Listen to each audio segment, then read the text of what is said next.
I think the reason why G2 could be dangerous is that it's like you're manipulating like a nuclear sort of chemical element. And the reason why they're dangerous, for me, has not really much to do with like a playbook on a map or like a particular way to think about the game. The reason why they're dangerous right now is that at any given moment, they can have the most firepower anyone has in Cologne currently.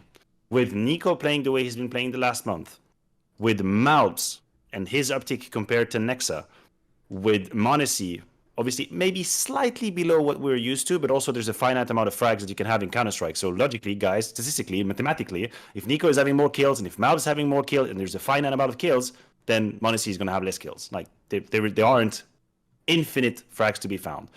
But if you tell me that Nico's level in the last month is going to keep up, which, by the way, he's on track for MVP currently. He's above Monacy. Monacy is here. Mouths is a huge uptick on Nexa. And then Hunter is actually having games the way he had against Spirit. And he's having moments the way he's fragging there. Like, this squad, like, who in terms of firepower can hold the candle to that?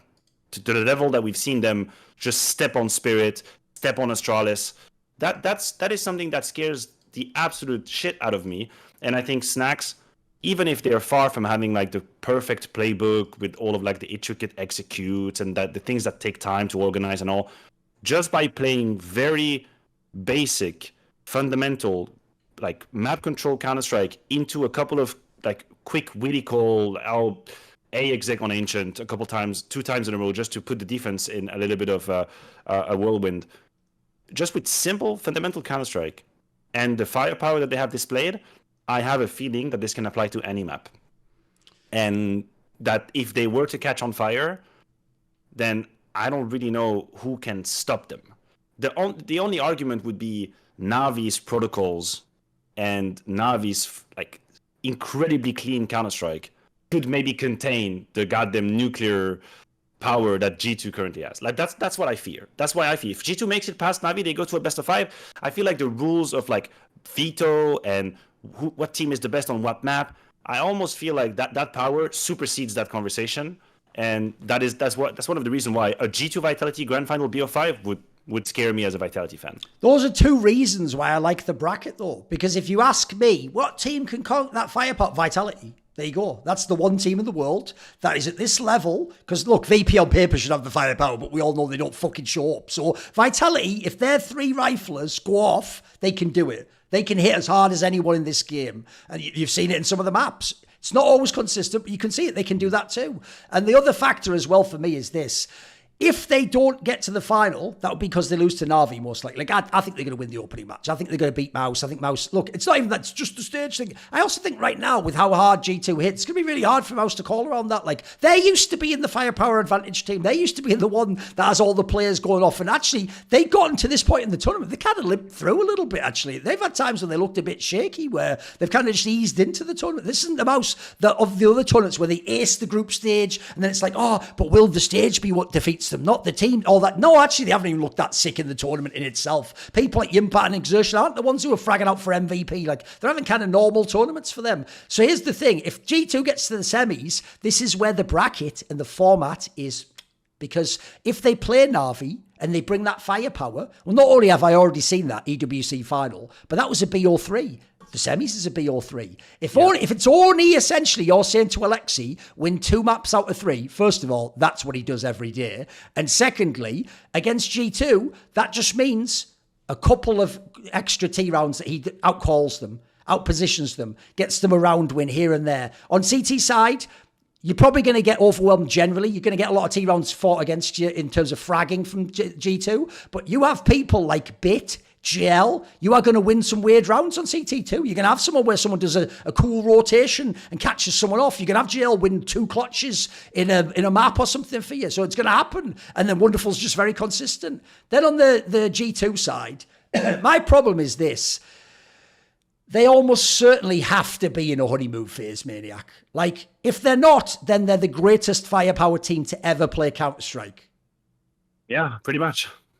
So for now, just like I told people when Spirit won Katowice, it's like, look, what I do with this is I go, right, that's like not even the upper floor. That's like a fucking, like, someone landed with a helicopter, like a fucking, a bungalow on top of the penthouse, and they went up there, but you're only allowed up there twice a year. You know what I mean? For special occasions. The rest of the time, look, your penthouse is going to be dope. Come down to that. And as you saw, even though we can get to that later if you want, aside from these couple of tournaments now, the penthouse of fucking Spirit's pretty good. Like, if you don't know, this year they've lost, with this lineup, they've lost 7 times ever.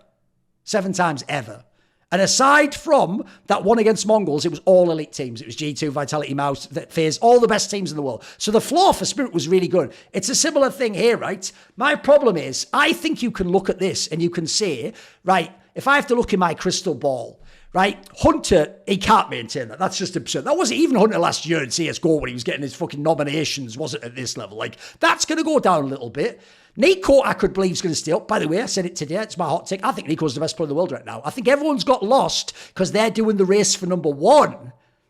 Forget those 3. Those 3 can all sit back and fuck it, including Monacy, and watch what Nico's doing right now. Nico, this last month, it's over 26 maps, Maniac, is tearing everyone up. He is fucking unbelievable. Like, you know what? He was right in that interview. Now I get why he didn't take the IGL spot. It turned out it would have been a waste of his fucking time. Maybe they don't even need an IGL, and he's just even better without doing it. So why take any brain processing power away from this guy? He's actually also, if you notice, he isn't playing that like slower style that Nico did before. He plays a bit more up-tempo. It's like he's remembered, if I'm an aggressive rifler, see, CS2's better for us. If we just go in, I have the aim, I'm Nico, of course I'm going to headshot them immediately. Of course I'm going to fucking out-duel this guy with a... And by the way, people pointed out with Donk, it ain't just Donk, boys. He out-duels everyone right now. He out-duels every rifler in the game, and he's feeling it too. Then on the Monacy one, the joke is, Monacy isn't the best player right now, but tell you what, he's sort of doing the Shiro thing. He's pretty fucking good if he's going to be your second in command, as it were. Like, he's pretty good, isn't he? Like, he's still pretty consistent. He'll still put up those kills. You still give him an AWP. You still don't want to peek into his spot when he's on CT.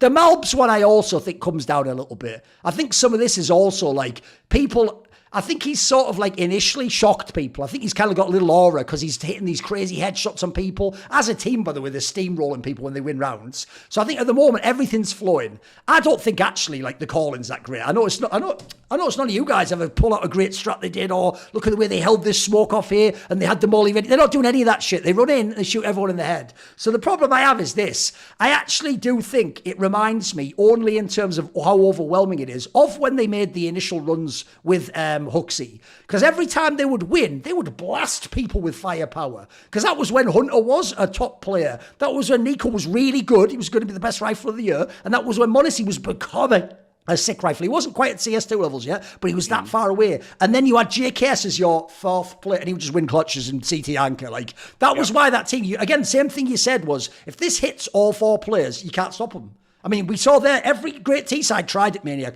Heroic tried it into them. Vitality tried it into them. FaZe tried. No one could really get through because they could put up a brick wall. And then on T-side, you just shoot enough people to win your 6 rounds. You win your 5 rounds if you're in MR12. Obviously, we were in MR15 back then. So it has that vibe. So I also feel like, this is why if you're actually G2, you want to win this fucking tournament, you better capitalise. I don't know that you're going to be roasted like this for the next events, especially because I'm almost certain if you look at their map pool, even with this firepower, their map pool looks a little bit dodgy, mate. There's times when I see and I go, like, am I really look, I think they're going to win this series, but am I sure they win their map here? Am I sure they can actually beat the opponent on here? I don't know. There's certain maps I get a bit scared on. Obviously, if they're on an H or something, yeah, they tear everyone up. There's some other ones there where I don't know whether they're always on an Inferno, mate. Did they make the right call? On Mirage, I've seen them do the fucking twists. I've seen them just sit there on T-side and wait for people to do stuff, and it doesn't happen. And they're like, well, shit, I thought we were going to get a duel and shoot the guy in the head. So there's times where if the fragging comes down a little bit, I worry a little bit about the pace. I worry a bit about the calls. I wonder what's going to happen in the mid-round. But right now, I agree with you. If they can hit like this, they're the ultimate knockout team. Like, they have the craziest puncher's chance you ever see. Yeah, and I agree with you. I mean, the last point, I think you nailed it, is that as soon as the fragging power will come down just a little bit, then you will be exposed and like the little lack of intricacies and the real details of Counter-Strike, where a team like Na'Vi can make you look bad. Like, Na'Vi will expose you because they themselves have like incredible setups, like all the counter flashes, all the utility, they have that.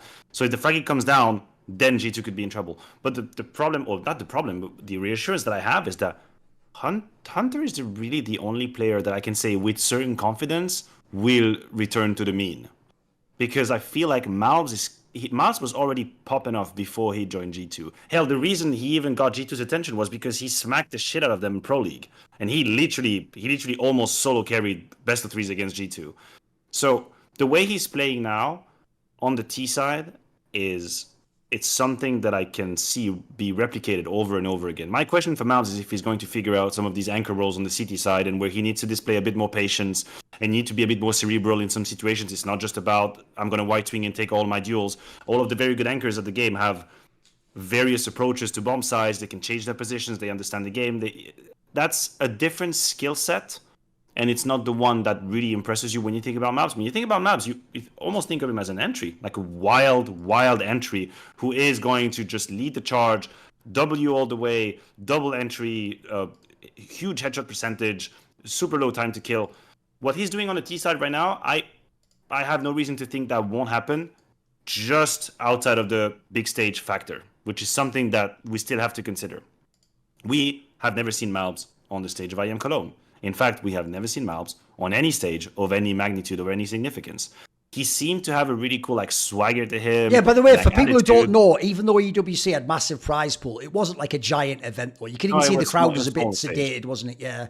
It was a bit of a smaller stage. Yes. It's a bit more intimate yes. atmosphere, so to speak. So we are yet to see thousands and thousands of people up in front of Malbs and see how he reacts. I know he's got a cool attitude, and you would like to think that this bravado is kind of showcasing a good self-insurance.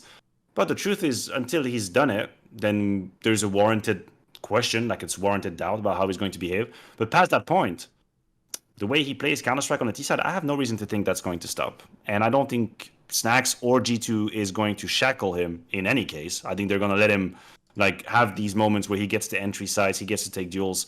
So that pretty much a guarantee. I'm right there with you on Nico. When you said he's the best player in the world right now, took me aback, considered for half a second. Okay, fair enough. There's a conversation to be had. He's got the numbers. Last month, absolutely, completely bonkers with the rifle as well. He's transformed. I've had people come at me on Twitter because I tweeted, I missed this Nico. And people came at me and said, oh, why you make it sound like he was so bad in the past? I'm like, no, you don't realize. You don't realize where the standard is. No one has ever said Nico is bad. What we said in Q1 and Q2 is, well, this isn't the Nico we knew. This is just a very good player. But he used to be the standard for rifle. He used to be the conversation of greatest rifle there is in the game.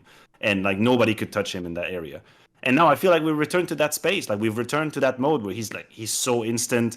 He's so calculated in what he's doing. He's got the right timings. He's got the insurance. He's got the good crosshair placement. If you're the first one walking into his crosshair, you're basically dead. So don't even try. You're not going to. It's unlikely you're going to peek him and win. If he's holding you, he's got the right crosshair placement, you are dead. So fair enough. I think there's a conversation to be had. Which leaves Malbs, m0NESY, and Nico as players that I actually rely on. That's pretty big. That's pretty big for me to be able to say that about 3 players. That if Hunter comes alive, then yeah, GG. But that I think is a fair question. For Hunter to maintain that level is a fair question. See more cool, funny, interesting clips based on topics from my content? Well, subscribe to this channel then, or, be a pleb and don't.